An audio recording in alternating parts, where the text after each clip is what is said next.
बिस्मिल्लाहिर्रहमानिर्रहीम। अस्सलाम वालेकुम नाज़रीन, आपको पेट्रोल और मसनूआत के हवाले से बड़ी ख़बर से अपडेट करते हैं कि आज रात 12 बजे से पेट्रोल और मसनूआत की कीमतों में बड़ी कमी का इम्कान है।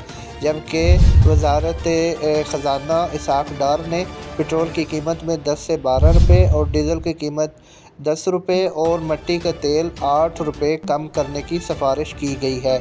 जबकि समरी वज़ीर आज़म शहबाज शरीफ को भिजवा दिया, जिनकी मशावरत से आज रात 11 बजे पेट्रोल और मसनूआत की कीमतों के मुतालिक ऐलान कर दिया जाएगा। जैसा कि आपको पता है कि 31 मई को पेट्रोल और मसनूआत की कीमतों में कमी की गई थी और अगले 15 दिन के बाद दोबारा आज रात पेट्रोल और मसनूआत की कीमतों में दोबारा फिर कमी बेशी की जाएगी।